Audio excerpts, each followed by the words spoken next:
24 minutes pour une rencontre. Une chronique proposée et présentée par Périgordine, alias Emma Lassor, journaliste et youtubeuse. Qu'y a-t-il de plus attractif dans le métier de journaliste que les rencontres qu'on fait sur le terrain ? Une fois par mois, je prolonge le dialogue avec l'une de ces rencontres de personnalités qui font bouger la Dordogne. Si le courant est particulièrement bien passé entre nous, c'est parce que, comme moi, elles aiment ce qu'elles font et ont à cœur de le partager. Prêt pour une nouvelle rencontre ? C'est parti.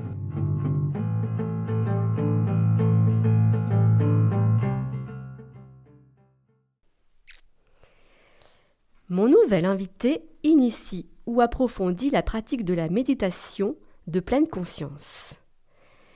Mon nouvel invité développe des programmes pour réduire le stress, gérer les émotions, favoriser l'engagement sociétal. Pour mon nouvel invité, la pleine conscience a un rôle majeur dans l'émergence de ce qui se joue aujourd'hui. Mon nouvel invité, c'est Benoît Magrasse. Bonjour Benoît. Bonjour. Merci d'être là. Nous nous sommes rencontrés il y a 3 ans maintenant, sur ma chaîne YouTube Périgordine. À l'époque, tu avais débuté ton activité en septembre 2020. On s'est rencontrés, l'émission a été diffusée en mai 2021. Donc voilà, ça fait 3 ans que tu développes ton activité basée sur la pratique de la méditation de pleine conscience, comme je l'ai dit au début. Est-ce que tu peux nous rappeler ce que c'est et comment tu es venu à cette pratique ? Alors la méditation de pleine conscience, c'est une pratique qui prend ses origines et ses racines dans le bouddhisme, mais depuis une 50aine d'années, elle s'est développée dans un contexte laïque, suite notamment à la suite d'un médecin américain qui s'appelle Jon Kabat-Zinn, qui pratiquait la méditation de pleine conscience dans le bouddhisme et qui travaillait en même temps à l'époque avec des patients atteints de douleurs chroniques. Et il s'est dit qu'est-ce que je peux proposer de plus à ces personnes atteintes de douleurs chroniques qui souffrent pour favoriser leur mieux-être. Alors il a pensé à la méditation de pleine conscience et c'est comme ça qu'il a commencé à proposer des ateliers à ces personnes en leur disant ça va peut-être pas régler tous les problèmes, mais si ça peut vous aider à mieux vivre, vous pouvez revenir aux ateliers, et puis si ça vous convient pas, vous arrêtez. Donc moi, les programmes que j'enseigne, ils se basent vraiment sur la pleine conscience telle que Jon Kabat-Zinn l'a développée à l'hôpital, et qu'il en a donné une définition qui est de porter attention délibérément au moment présent, sans jugement de valeur. Et on aime bien rajouter souvent avec bienveillance. Donc on peut dire la méditation de pleine conscience, c'est le fait de porter attention délibérément, donc de choisir de porter son attention au moment présent. Et c'est notamment pour ça qu'on utilise la respiration et le corps comme des points d'ancrage, puisqu'ils sont toujours là dans le moment présent, ou alors c'est qu'il y a un gros problème. De dissociation. Et comment, toi, tu es venu à cette pratique, dans ton expérience ? Alors, c'était lors d'un voyage. J'ai vécu 1 an sur l'île de la Réunion. Et c'est là-bas que j'ai commencé la méditation de pleine conscience. J'étais parti avec dans mes bagages 2 livres, dont un livre d'un maître zen qui s'appelle Thich Nhat Hanh. Et le bouquin, c'était La sérénité de l'instant. À l'époque, je travaillais avec les demandeurs d'asile, puisque je suis travailleur social de formation. J'étais pas vraiment en burn-out, mais j'étais assez fatigué. Ça faisait 2 ans et demi que je bossais avec les migrants. J'avais 23, 24 ans. J'avais reçu beaucoup d'histoires vraiment difficiles avec des gens qui me racontaient des traumatismes de guerre, des viols, enfin des choses assez costauds. Je pense que j'étais pas tout à fait prêt à recevoir ce que je recevais dans le cadre de ce métier. Et puis au-delà de ça, je faisais beaucoup de sport, je travaillais beaucoup, je faisais la fête, etc. Mais j'étais un peu fatigué et puis surtout, je me sentais pas véritablement comblé intérieurement. Je sentais qu'il manquait quelque chose, je savais pas trop quoi. Et bizarrement, la méditation de pleine conscience, ça a carrément été une révélation, dans le sens où la première fois où j'ai pratiqué la méditation, en moi, il y a quelque chose qui s'est posé, qui a dit c'est ça que tu cherchais, sans le savoir, et c'est ça que tu vas faire de ta vie, quoi. Donc il y a eu une évidence. Et après, ça a été le début d'un nouveau chemin où j'ai fait beaucoup de stages, des retraites, avant de me former pour animer des groupes. Tu disais que ça répondait à une urgence intérieure. J'ai trouvé ça fort. Ouais, Et de partage, du coup. Donc, ouais, j'ai toujours été en fait dans une quête de sens depuis que je suis tout petit. Je pense que j'étais un enfant qui aimait bien se poser des questions, qui était curieux. Des fois, quand tu questionnes beaucoup les choses, ça peut agacer ou remettre en question l'ordre établi, etc. Mais j'ai toujours, en grandissant, cherché des réponses que dans la sociologie, dans la politique. Et c'est vrai que j'en ai eu, mais la méditation a apporté une autre réponse ou a amené à une autre recherche qui était beaucoup plus intérieure et aussi qui m'a permis de m'engager, de rester engagé, mais différemment. alors, tu développes des programmes. À qui s'adresse-t-il? Est-ce que tu peux nous donner des exemples? Ouais, avec plaisir. Alors j'ai travaillé depuis 5 ans avec beaucoup de publics différents. Donc je travaille bien, j'ai un partenariat depuis 3 ans avec la mission locale de Bergerac. Donc j'ai créé un programme pour les jeunes des 16-25 ans. C'est un programme qui s'appelle Être soi-même, ça s'apprend. Donc c'est un programme sur la connaissance de soi. Effectivement, les 3 thématiques principales, c'est les émotions, le stress, la communication. Donc ça, c'est vraiment les 3 thèmes principaux, mais aussi il y a beaucoup de choses autour de la confiance en soi et de l'estime de soi. Donc ça, c'est un partenariat qui dure, qui se prolonge, qui se développe. Je travaille aussi de plus en plus avec des mairies, où je développe des programmes de prévention de l'épuisement professionnel pour les agents. Donc ça, c'est très intéressant aussi, parce que dans les groupes, j'ai à la fois des personnes qui travaillent aux espaces verts, des personnes qui sont dans les bureaux de policiers municipaux. Donc c'est très intéressant et je crois que c'est le gros avantage de la pleine conscience, c'est que quel que soit le public, en fait, quand on parle des émotions, du stress ou de la communication, ça parle un peu à tout le monde. Donc je suis intervenu aussi en détention pour des détenus, à l'école d'avocats de Bordeaux aussi pour les avocats. La protection judiciaire de la jeunesse, les travailleurs sociaux, les soignants. Voilà. Les hôpitaux, même au début de ton activité, il me semble, psychiatrique.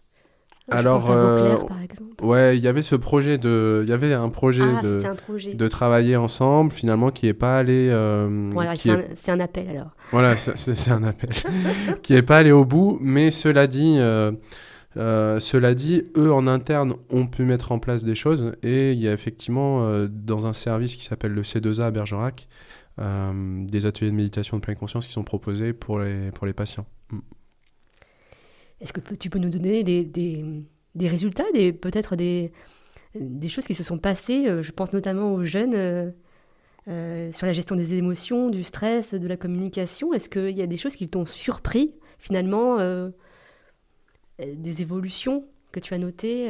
Qu'est-ce qui se passe chez ces jeunes, finalement? Ouais, les jeunes me surprennent souvent, à vrai dire, parce que je trouve qu'ils ont une très grande capacité souvent à prendre conscience de leurs émotions, à mettre des mots dessus, et aussi à agir pour changer les choses quand ils ont envie de changer des choses. Je me rappelle d'une jeune où on travaillait, alors je sais plus si on travaillait à ce moment-là, peut-être autour des valeurs, qu'est-ce qui est important pour moi dans ma vie, quelles sont mes valeurs, et surtout à travers un petit exercice assez simple, c'est quoi la prochaine action que je peux mettre en place, qui soit réaliste, qui soit simple, pour aller dans le sens de mes valeurs et voir qu'est-ce que ça change dans ma vie. Et donc c'était une jeune qui avait mis au centre la valeur de la famille et de l'amitié, enfin les valeurs de famille et d'amitié. Et dans les 2 jours qui ont suivi l'atelier, elle a écrit une lettre à un de ses amis avec qui elle n'était plus en contact pour renouer le lien, et elle est arrivée à l'atelier suivant super contente, etc. Et en fait, ça peut paraître simple, mais c'est pas forcément si facile. Et les jeunes, je trouve, ils ont souvent cette capacité à avoir des déclics comme ça, en fait. Et c'est une des raisons pour lesquelles j'aime beaucoup bosser avec eux. Tout se joue beaucoup à cet âge-là, la confiance en soi, le fait de pouvoir se projeter vers l'avenir, de s'identifier, de rentrer dans un groupe. Oui, donc c'est un âge clé. J'imagine que c'est quelque chose de nouveau, en fait.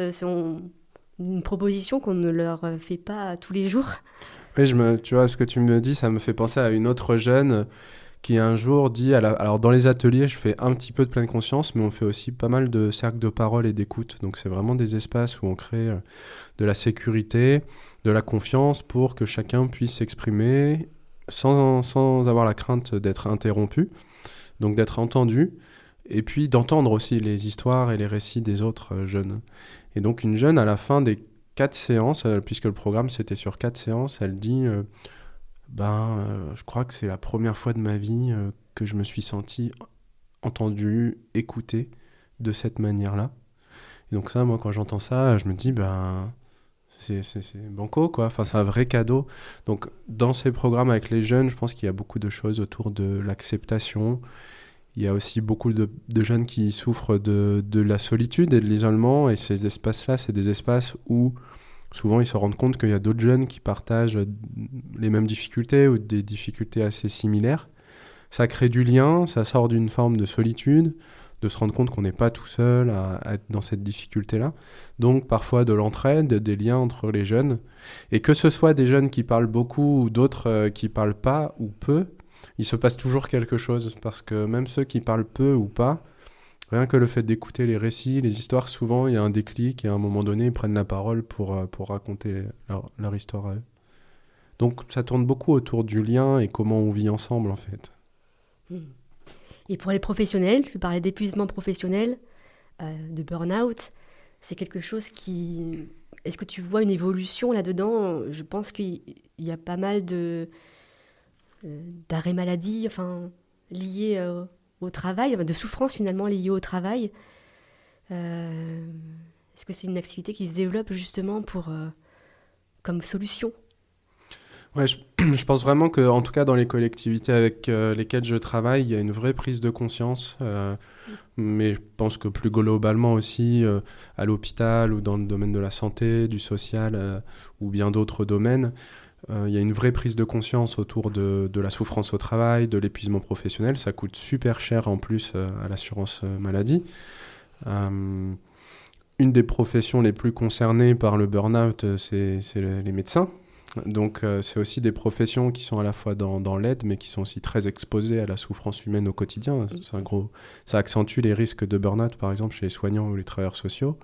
Après, dans les milieux professionnels dans lesquels j'interviens, oui, je peux constater qu'il y a, pour diverses raisons, il y a souvent de la pression ou des communications qui peuvent être tendues, et du coup ça coûte au niveau corporel, au niveau émotionnel, ça a un impact, et donc il y a parfois une forme d'usure qui peut être là. Et créer ces espaces-là, c'est aussi des espaces où les personnes peuvent déposer leurs difficultés, leurs questionnements, leurs joies, leurs peines. Et rien que ça, je pense, ça amène beaucoup de soulagement. Ça crée du lien dans les équipes aussi, puisque dans les milieux professionnels, quand les gens font ces programmes-là ensemble, ils vivent après le quotidien tous les jours ensemble. Donc sans même reparler tellement du programme, ils ont quand même vécu quelque chose de fort ensemble, généralement. Donc on a bien compris, en t'écoutant, Benoît, les bienfaits de la pleine conscience, donc la gestion des émotions, la gestion du stress, les effets en termes de communication. Toi, tu vas plus loin encore, et tu parles d'une nouvelle façon de vivre ensemble, tu parles de plus de compassion, que ça amène de la joie, et que ça amène vers plus de non-discrimination. Enfin, c'est tout un programme. Ouais, c'est tout un programme, et à la fois très, très simple. Tu vois, j'ai souvent l'impression que ce que j'amène dans les programmes, c'est du bon sens. On travaille souvent autour de 3 liens. Il y a le lien à soi, il y a le lien aux autres, et puis il y a le lien à l'environnement et à la nature. Et parfois, on peut être un peu dissocié de ces liens qui nous font vivre, comme dirait Christophe André, le psychiatre. On peut être un peu coupé de soi-même, un peu coupé de ses émotions, mais être coupé de ses émotions, les émotions, parfois, c'est le vecteur de lien, justement, et que pleurer ensemble ou se réjouir ensemble, Ça crée du lien et des liens forts et humains. Donc ça va, c'est des programmes qui sont pas forcément, ça demande du courage de les vivre. C'est pas forcément, c'est simple et en même temps c'est pas forcément facile pour les participants. Mais comme il y a ce cadre sécurisant et de confiance, on peut aller ensemble dans des espaces de vulnérabilité qui finalement nous relient les uns aux autres. Et donc la pleine conscience, en soi, c'est quoi? C'est une invitation à ralentir, à prendre conscience de ce qui nous habite, de ce qui est agréable, de ce qui est désagréable. Et d'ailleurs, c'est recommandé, c'est une pratique qui est recommandée par la Haute Autorité de Santé dans la prévention du burn-out. Mais pourquoi? Parce que comme je viens porter attention à mon corps, à mes ressentis et à mes émotions, ben au plus j'y porte attention, au plus je peux prévenir des situations à risque ou un stress qui est chronique ou quelle situation me stresse. Donc effectivement, je pense qu'il y a une dimension de prendre soin et que prendre soin de soi, ça amène forcément aussi, si je suis bien avec moi-même, je vais un peu naturellement être mieux avec les autres. Et se porter attention dans la pratique, est-ce que ça demande beaucoup de temps de revenir à soi, revenir dans son corps? Est-ce que ça peut durer 5 minutes? Ou au contraire, parfois ça demande plus de temps?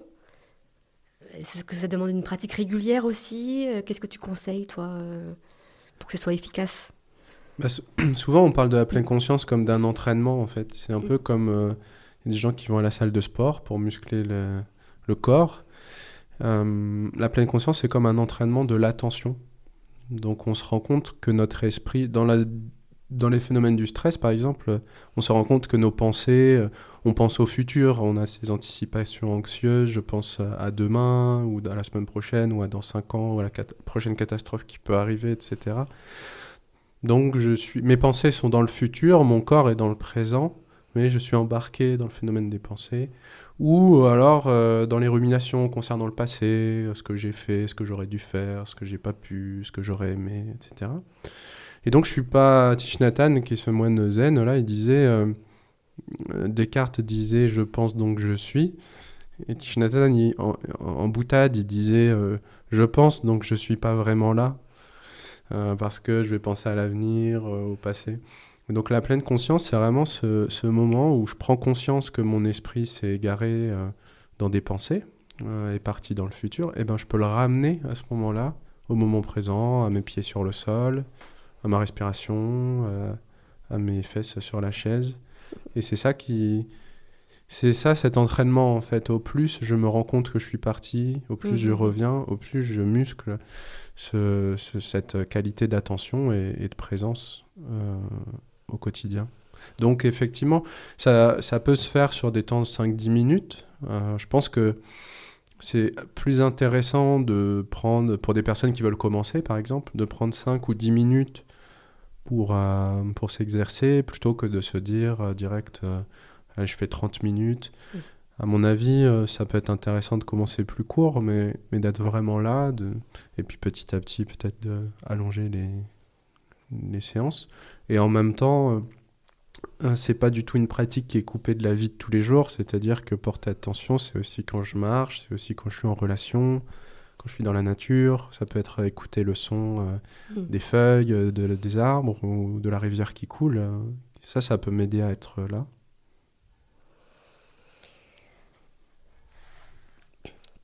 Tu dis que... Alors, tu as une corde en plus à ton arc, c'est que tu es auteur, compositeur, interprète, et tu dis que les apports musicaux et créatifs, finalement, ils sont au cœur de tes interventions.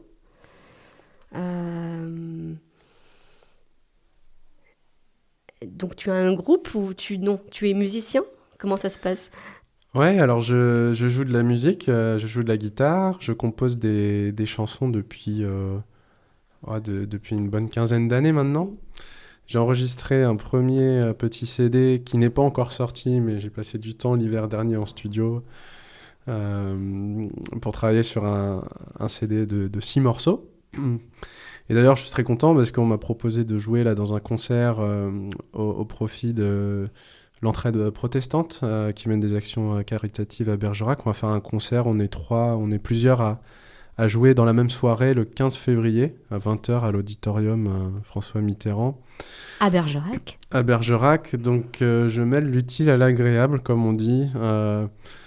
J'ai pas de très grandes prétentions sur le plan musical, en tout cas, mais si ça peut être au service d'une œuvre humaine et des liens, tu vois, l'axe, il reste le même, quoi.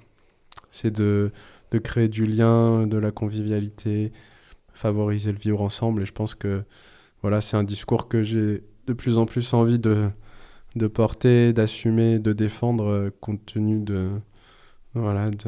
des discours qu'on peut entendre jour après jour. Et donc c'était ta voix, ta guitare, c'est ça?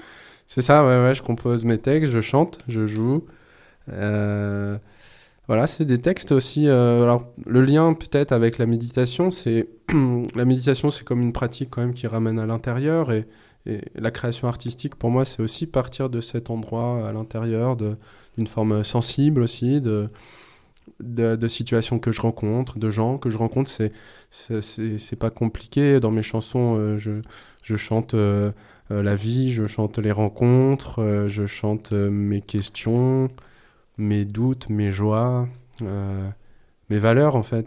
Et je trouve que le côté artistique, c'est un vecteur pour partager aussi, pour mettre en lien, hein, je vais encore répéter ce mot de lien, mais... Ce que tu me dis là, ça me fait penser que il y a quelque chose qui détourne beaucoup notre attention depuis quelques années, c'est les réseaux sociaux en fait. On est consommateur de ça, on a tendance à scroller. Et est-ce que ça, tu vois, est-ce que tu l'abordes dans tes séances? Et comment tu l'abordes? Ça peut vraiment avoir sa place, ouais, dans les séances. Le prochain atelier que j'anime à la mission locale, c'est le thème... au début, on était parti sur le thème de l'alimentation. Et puis finalement, pour moi, c'était un petit peu restrictif par rapport à ce que je fais. Et on est plus parti sur le thème des perceptions sensorielles. Et s'intéresser aux perceptions sensorielles, c'est s'intéresser à de quoi je me nourris, qu'est-ce que j'absorbe. Mais c'est à la fois... donc alimentaire, ce que je mange, etc., ce que je bois, mais ça peut être aussi ce que je regarde, ce que j'entends, et ce que je consomme par mes cinq sens. Et donc les médias, les réseaux sociaux, etc. La pratique en pleine conscience un peu des médias ou des réseaux sociaux, ce serait de noter peut-être qu'est-ce que ça me fait dans mon corps, quand je scrolle sur Facebook ou autre, quand je passe du temps sur Facebook, qu'est-ce qui se passe en moi, qu'est-ce que ça vient nourrir et ça peut se faire assez simplement, c'est-à-dire prendre un temps de pause et peut-être ressentir qu'est-ce qui est à l'œuvre en moi, c'est quoi ma vraie intention en passant ce temps-là sur les réseaux, et finalement ça peut carrément être aussi une addiction, hein, pour certains jeunes, notamment la mission locale, donc un mécanisme en fait où ça vient nourrir quelque part, peut-être que ça vient apaiser dans un premier temps, ou ça vient exciter s'il y a un manque d'excitation. Mais peut-être qu'à long terme, il y a des effets qui sont... Alors on y revient, mais puis finalement, l'addiction peut s'installer, quoi. Ben, merci beaucoup, hein, Benoît, vraiment, de ce tour d'horizon, de cette pratique. Merci beaucoup. C'était un plaisir. C'est toujours un plaisir d'en échanger. À très bientôt. À bientôt, merci. 4 minutes pour une rencontre. Une chronique proposée et présentée par Périgordine, alias Emma Lassor, journaliste et youtubeuse.